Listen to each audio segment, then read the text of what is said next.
Wife got pregnant while best friend stayed with us. But I secretly had a vasectomy years ago. I thought I had it all figured out. For years, life seemed perfect. I had a great career, a nice house, a beautiful wife, Sarah, and my best friend Carl, who'd been with me through thick and thin since our college days. We were a tight trio, always had each other's backs. I used to joke that nothing could shake our little world. But man, life has a way of sneaking up and smacking you when you least expect it. It all kicked off a little over 6 months ago. Carl hit a real rough patch, lost his job, and was in the middle of a brutal divorce. You'd think, knowing what I know now, that would have been my first clue something was wrong. But no, back then, I just thought, this is what friends do. So I told him, hey man, don't sweat it. We've got a spare room. Stay as long as you need. Sarah wasn't totally on board at first. She kind of hesitated, gave me this weird look. I remember her saying, are you sure it's a good idea to have him living with us? I mean, it's going to be a lot. But I brushed her off. Didn't think much of it. I figured she was just being practical, like maybe it'd be awkward with Carl around all the time. But come on, this was Carl, the guy who helped me move into this house. He was practically family. Yeah, it'll be fine, I said. He just needs a little time, and we can help him get back on his feet. He's been there for us before. She nodded, but didn't look happy about it. I should have paid more attention to that. But hindsight's 20/20ths, right? So Carl moved in. At first, things were pretty normal. He spent most of his time in his room, job hunting and dealing with his divorce crap. I wasn't too involved in all that, just tried to be a supportive friend. Meanwhile, Sarah and I went about our usual routine. You know, work, dinner, watching TV, all the regular stuff. But after a couple of weeks, I started to notice some changes. Sarah seemed distant, like her mind was somewhere else, even when we were together. I'd come home and she'd be quieter than usual, or she'd disappear into the kitchen without saying much. Carl, on the other hand, was starting to hang around more. He'd sit on the couch, chatting with Sarah while I cooked or whatever. It wasn't a big deal at first, just kind of different. I figured she was just stressed. I mean, having a guest in the house isn't always easy, and Carl was going through his own drama, so I didn't think much of it. Besides, Sarah and I had always been solid. We'd been married for 4 years by that point, and everything seemed great. Then came the bombshell. Well, no, not going to use that word. Let's just say it was a shock. One night, after I'd gotten home from a long day at work, Sarah was practically glowing. I remember her standing in the kitchen, a big smile on her face, and she walked up to me, wrapped her arms around my neck and said, I've got some amazing news. I thought maybe she got a promotion or something, so I played along. What's up? I asked. I'm pregnant, she said, beaming like it was the best thing in the world. My heart just stopped, completely froze. Now here's the kicker. Wait, no, not using that. The thing is, I'd had a vasectomy years ago. Before Sarah and I got married, I decided I didn't want kids. There was some family stuff on my side, genetic issues that I didn't want to pass on. So, I made that decision without telling anyone. Not Sarah, not Carl, not anyone. It was something I planned to mention eventually, but there never seemed to be a good time. So, yeah, that baby? There was no way it was mine. But instead of saying anything, I just smiled and hugged her back. I played it off like I was excited. That's great, honey, I said, while inside I was screaming. How far along are you? I asked, trying to keep my voice steady. About 6 weeks, she said, totally oblivious to what was going on in my head. 6 weeks. That was right around the time Carl had moved in. I excused myself to the bathroom, locked the door, and stared at myself in the mirror. Everything was clicking into place. The way she'd been acting distant, Carl hanging around more, her sudden excitement about being pregnant. It all made sense. But I wasn't ready to confront it. Not yet. I started watching them, like really paying attention to their little interactions. I'd catch Sarah and Carl having these weird, quiet conversations when they thought I wasn't listening. They'd share these inside jokes that I didn't get, and sometimes I'd walk into a room and they'd just stop talking, like I'd interrupted something. At first I thought maybe I was being paranoid. I mean, Carl was my best friend, and Sarah was my wife. There's no way they'd do something like that to me, right? But then, one night, I overheard them talking in the kitchen when they thought I'd gone to bed. We need to be more careful, Sarah whispered. He's starting to get suspicious. Carl's voice was low and tense. Maybe we should just tell him.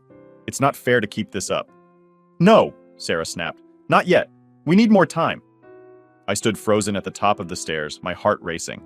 I knew something was going on, but I didn't have the full picture. I needed proof. The next morning, I went out and bought some hidden cameras. Yeah, it sounds extreme, but I wasn't going to confront them without solid evidence. I installed the cameras in the common areas of the house, the kitchen, the living room, even the hallway outside Carl's room. I told myself I was doing it to protect myself, to know for sure if what I suspected was true. Then I went a step further. I used some of my IT skills that I normally use for work to get into Sarah's phone. I wasn't proud of it, but I had to know what was going on. And that's when I found the texts. Messages between her and Carl, talking about keeping it quiet and not wanting to hurt me.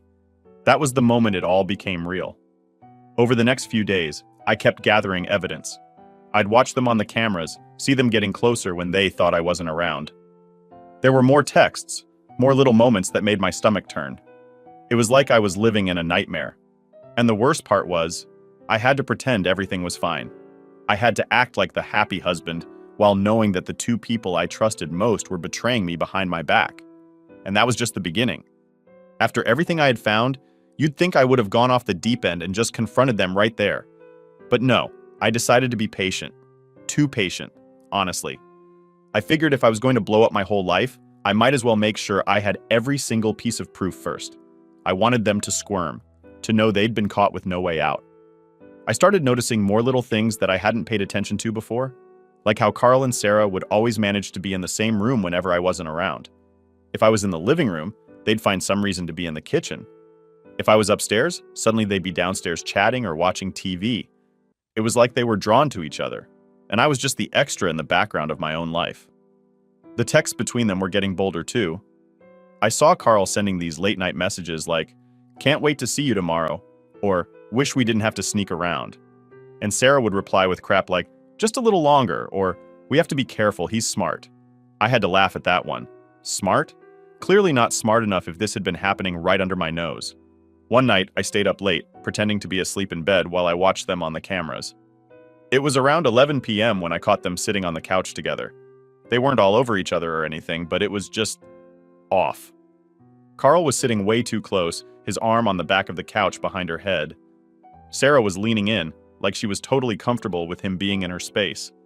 I could barely watch without wanting to throw something, but I held back. I wanted to see what else they'd do when they thought I wasn't paying attention. I needed more. The worst part was, even when I saw them being too close for comfort, it wasn't like they were full-on hooking up or anything. It was always this weird, almost intimate energy that made my skin crawl. I think that made it even harder because I couldn't just yell, "Gotcha!" and end it. I needed something bigger. I started logging everything. Every time they were alone together, every conversation I overheard, every weird text.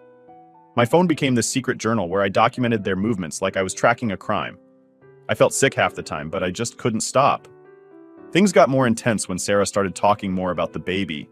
She'd bring up stuff like nursery colors or how she was feeling, and I'd nod along, pretending to care while inside I was screaming. She even asked me if Carl could help paint the nursery when the time came. The audacity, man. I couldn't believe it. I forced a smile and said, "Yeah, sure, why not?" Inside, though, I was dying. The next big moment came one Saturday afternoon. I had told Sarah I was going to run some errands, but really, I just drove around the neighborhood for a bit, parking down the street so I could watch the camera feeds. I wanted to see what would happen when I wasn't supposed to be home. Sure enough, within 15 minutes, Carl and Sarah were together again, sitting on the couch. This time, it was different. Sarah was lying down, her head resting on Carl's lap. He was stroking her hair like it was the most natural thing in the world. They weren't saying much, just sitting there in this disgusting, cozy silence. It hit me right then that this wasn't some fling or a one-time mistake. This was a full-on relationship. They were comfortable, like they'd been doing this for ages. I watched, feeling this mix of anger and sadness hit me like a truck. I wanted to storm in, to scream at both of them, to throw Carl out of my house. But once again, I didn't. I just let it simmer inside me, watching them like I was some kind of ghost in my own life. At that point, I knew I had enough to confront them. But I still wasn't ready. I kept telling myself I needed one final piece, one big thing that would seal the deal, and I wouldn't have to hear any excuses. So, I waited. I watched. I let it build. A few days later, I finally caught the moment I'd been waiting for. It was a Monday morning, and I had taken the day off work, telling Sarah I was sick. She said she'd be out running some errands, and Carl left for a job interview. I figured this would be a slow day, nothing much happening. But later that afternoon, Carl came back early, and instead of going straight to his room like he usually did, he headed into our bedroom, Sarah's and mine. My stomach dropped. I quickly pulled up the camera feed on my phone. There they were, in the bedroom, talking in hushed voices. Sarah wasn't even back yet, but Carl was rummaging through the drawers like he owned the place. He picked up one of Sarah's sweaters, holding it to his face for a second. I felt like I was going to puke. And then it happened. Sarah came home. She walked into the bedroom and they immediately embraced. It wasn't just a hug either. It was way more than that. Carl pulled her close, kissed her neck, and she didn't pull away. Instead, she leaned into him, giggling softly, like it was no big deal. And then they kissed. That was it. I couldn't watch anymore. I turned off the feed, my hands shaking. It felt like everything I had been holding on to, any tiny shred of hope that maybe, just maybe I was wrong, completely shattered. I had the proof now, and there was no going back. I sat there in silence for what felt like hours, trying to figure out what the hell to do next. Should I just barge in and kick Carl out? Should I confront Sarah first? My mind was racing, but I knew one thing. This couldn't go on any longer. The worst part of all of this was that they thought they were being so careful, like I wouldn't notice them slipping into my room together, like I wouldn't see the obvious connection between the pregnancy and Carl's convenient timing. They thought they had me fooled. But the thing is, I was just waiting for the right moment to drop the bomb on them. I made a plan. I was going to confront them both at the same time, in the same room, with all the evidence I had gathered. There would be no way for them to lie their way out of it. I wanted to see the look on their faces when I told them I knew everything. Every sneaky glance, every stolen kiss, every damn text message. I spent the next few days getting ready. I backed up all the footage, organized the texts, made sure everything was in order. I even wrote out what I was going to say in my head, practicing the moment over and over. I wasn't going to let them off easy, and when the time came, I knew I had them right where I wanted them. Update 1. So there I was, sitting in the living room, feeling like I was about to rip the Band-Aid off of a wound that had been festering for months. I knew today was going to be the day. I had everything lined up, footage, screenshots of texts, all of it. I was done with the games, done pretending I didn't know what was happening under my own roof. Sarah and Carl didn't know what was coming. It was Friday evening, and we were all supposed to have dinner together. Classic family-style stuff. Except this wasn't going to be a normal dinner.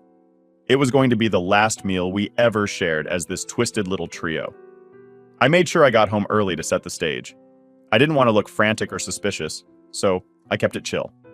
Made some pasta, set the table, acted like everything was just another night. But inside, I was boiling. Every time I thought about what I'd seen, Carl in our room, Sarah with him, the way they looked at each other, I felt like I could explode. But I had to keep my cool just a little longer. Carl got home first. He walked in with his usual, "Hey man," acting like nothing was wrong. I forced a smile and nodded, telling him dinner would be ready soon. I watched him out of the corner of my eye as he went to his room to drop his stuff off. It was weird, knowing what I knew, and seeing him act like everything was normal. It was almost funny, in a messed up kind of way. Sarah came home a little later, all smiles like she hadn't just spent the last few months sneaking around behind my back. "Smells great," she said, leaning in to give me a quick kiss on the cheek. I had to stop myself from flinching. Dinner was tense, though neither of them seemed to notice it at first. We sat there, eating in awkward silence, and I waited for the right moment. Sarah tried to make small talk, asking how my day was and if I had any plans for the weekend. I gave short answers, just enough to keep things moving, but not enough to really engage. Carl, on the other hand, seemed more relaxed. He was cracking jokes, talking about how he might have landed a new job and how things were finally looking up. I couldn't believe the nerve of this guy, sitting there, talking about his future while he was ruining mine. And then, it happened. Sarah reached for my hand across the table, probably noticing I wasn't my usual self. "Is everything okay, honey? You've been kind of quiet lately." That was my cue. I pulled my hand away, staring at her, then at Carl, before saying, "No, everything's not okay. In fact, things are about as far from okay as they could possibly be." Carl's smile faded instantly, and he shifted uncomfortably in his seat. Sarah's eyes went wide, a look of concern spreading across her face. "What do you mean?" she asked, her voice shaky. I took a deep breath, trying to stay as calm as possible. "How long?" I said, looking directly at both of them. "How long have you two been sneaking around behind my back?" Sarah froze. For a split second, she didn't react, but then she shook her head, like she couldn't believe what I was saying. "What?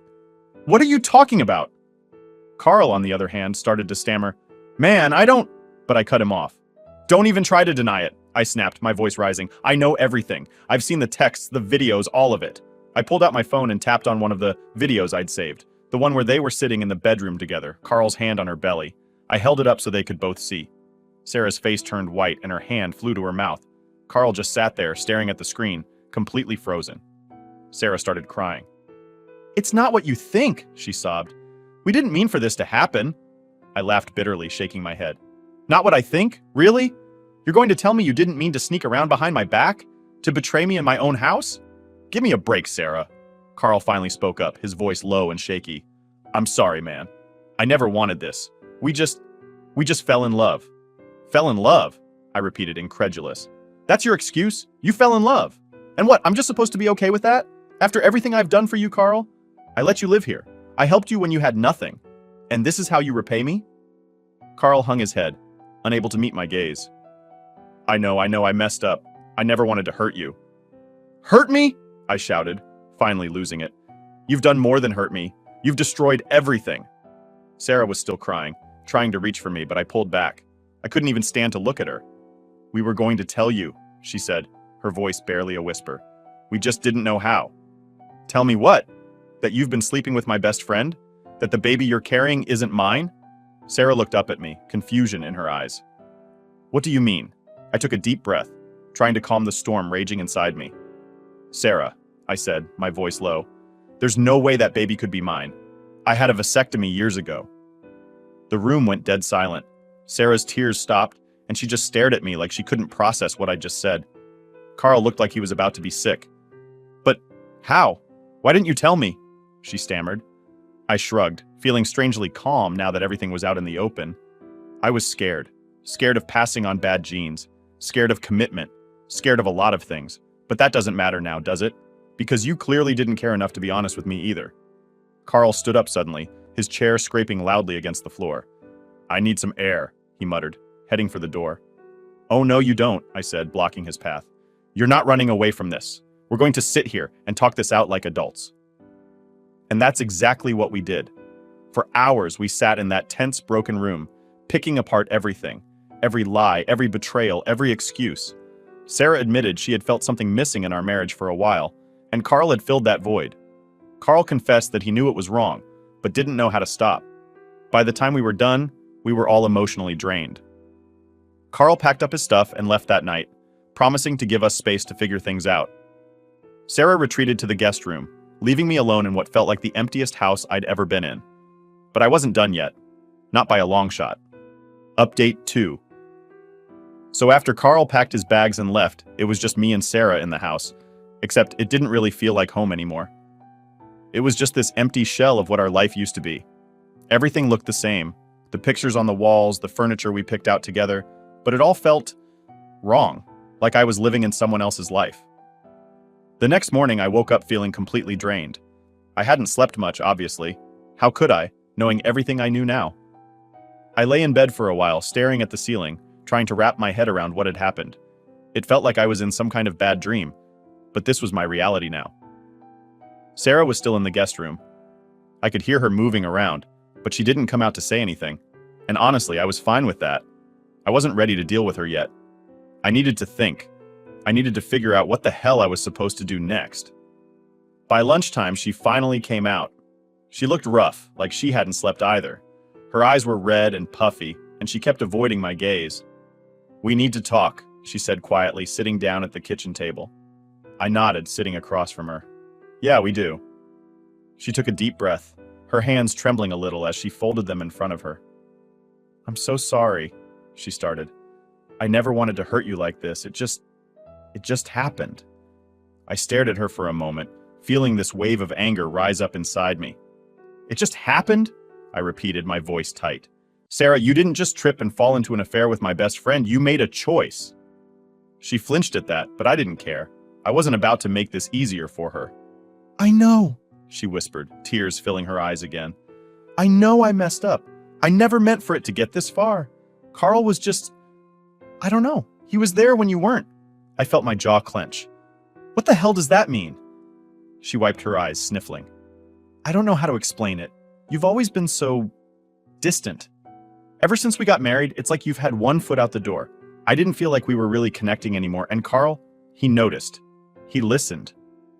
That hit me like a punch to the gut. Yeah, we hadn't been perfect, But was it really that bad? I had no idea she felt like this. But that didn't excuse what she'd done. Not even close. So, what? I said, trying to keep my voice steady.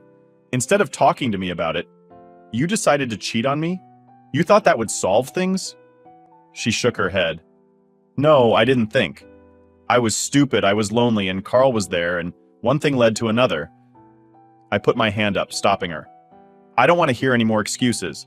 The fact is, you had an affair with my best friend. You lied to me for months, and you let me believe that baby was mine. Sarah looked like she was about to collapse from guilt. I didn't know how to tell you, she cried. I was going to, I swear, I didn't know how. I stood up, pacing the kitchen.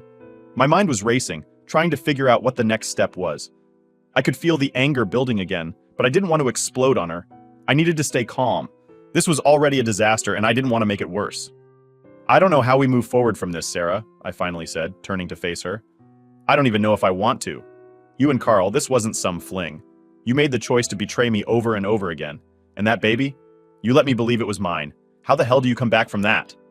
She was crying hard now, her face buried in her hands. I don't know, she sobbed. I don't know how to fix this. I don't know if I can. I leaned against the counter, running a hand through my hair. I need time to think, I said quietly. This isn't something I can just forgive and forget. I need space. Sarah nodded, wiping her tears. I understand. We didn't talk much after that. I stayed out of the house as much as I could, just driving around, walking through the park, trying to clear my head. Every time I thought about what had happened, it felt like a fresh wound opening up again. The betrayal was so deep it was hard to even function sometimes. I'd find myself staring off into space, just reliving the moment I found out over and over again. About a week later, I started talking to a lawyer. I didn't know if divorce was what I really wanted, but I needed to be prepared for whatever came next. Sarah and I were still in the same house, but we barely spoke. It was like we were strangers living together, pretending everything was fine when it was anything but. One night, Sarah knocked on my bedroom door, my bedroom, because I'd moved into the guest room after Carl left. She stood in the doorway looking nervous. What is it? I asked, not in the mood for another heavy conversation. I'm thinking about moving out, she said softly. I think it's what's best. For both of us.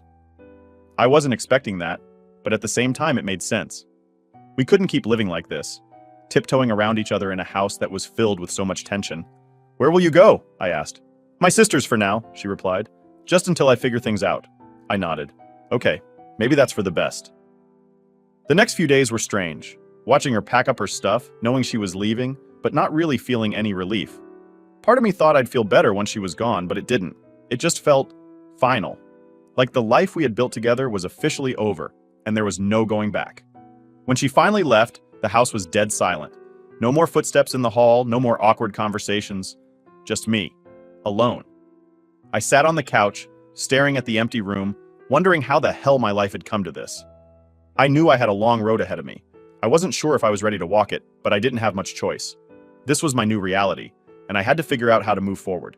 Because no matter how much I wished it hadn't happened, there was no undoing what Sarah and Carl had done. All I could do now was decide what kind of life I wanted to build next, without them. Update 3. After Sarah left, you'd think things would feel less tense, like I'd finally be able to breathe again. But the truth is, the silence was worse. I was just sitting there, alone in a house that now felt way too big and way too empty. Everything reminded me of what happened. The photos, the bed, the way the sunlight came through the window at the exact spot where I'd caught them together. It was like I couldn't escape it. At first, I thought I'd just dive into work. It seemed like the easiest way to distract myself. But no matter how many projects I took on, no matter how many hours I spent at the office, it didn't stop my mind from wandering back to the same questions over and over again. How did I not see this coming? What could I have done differently? Was this my fault? And then, there was the whole thing with Carl. It wasn't just that I lost my wife, I lost my best friend too. A guy I trusted for years, someone I thought would always have my back. That betrayal hit me just as hard, if not harder. Every time I looked at my phone, I'd see his number, his texts from before, and it would bring back this flood of anger. But also sadness, because no matter what, I still missed having him around. It's messed up, I know, but that's how it was. The thing is, I didn't really know what to do with all that anger. I'm not the type to go smashing stuff or screaming at the top of my lungs, so instead it just kind of sat there, simmering. Every now and then, I'd catch myself imagining what I could have said, what I could have done differently during that confrontation. Maybe I should have punched him. Maybe I should have yelled at Sarah more. But in the end, it didn't matter. The damage was done, and nothing was going to change that. A couple of weeks passed, and I realized I couldn't keep living in the same house. It was just too much. Every time I walked through the door, it felt like I was stepping back into that nightmare. So I made the decision to sell the place. I thought it'd be harder, like I'd be too attached to it or something. But honestly, once I made the call, I felt this weird sense of relief. Like getting rid of the house was the first step toward getting rid of all the crap that came with it. I spent a few days packing up everything, deciding what to keep and what to toss. It was actually kind of cathartic, going through old photos, old memories, and deciding what was worth holding on to. I threw away a lot, more than I thought I would. I didn't want reminders of a life that wasn't real anymore. Eventually, I found a new place. It wasn't anything fancy, just a small apartment across town. It felt strange downsizing, but at the same time, it was a fresh start. No memories tied to this place. No ghosts of Carl or Sarah lurking around every corner. Just me, my stuff, and a clean slate. Once I moved in, I realized I needed to focus on myself for a bit. I'd spent so much time caught up in the drama, trying to figure out what went wrong, that I kind of lost track of who I was without all that. So I started doing things I hadn't done in a long time. Things I actually enjoyed. I picked up old hobbies, started going to the gym more, reconnected with friends I hadn't seen in forever because I was so wrapped up in my life with Sarah. The thing about going through something like this is that it forces you to reevaluate everything. You start to question every decision you made, every relationship you have. But after a while, I realized it wasn't about blaming myself anymore. Sure, I wasn't perfect. Maybe I should have been more present. Maybe I could have communicated better. But at the end of the day, Sarah and Carl made their choices. They chose to betray me, and that's on them. I think the biggest thing I learned through all of this was that I had to let go of the anger. Holding on to it wasn't doing me any good. It was just keeping me stuck in this cycle of frustration and pain. So little by little, I worked on letting it go. It wasn't easy, and it didn't happen overnight, but eventually, I got to a place where I didn't feel that constant weight on my chest anymore. And then there was the baby. That was a whole other layer of pain. Knowing that Sarah was having Carl's kid, that the life we were supposed to build together was gone, it hurt in ways I can't even describe. But again, there was nothing I could do to change that.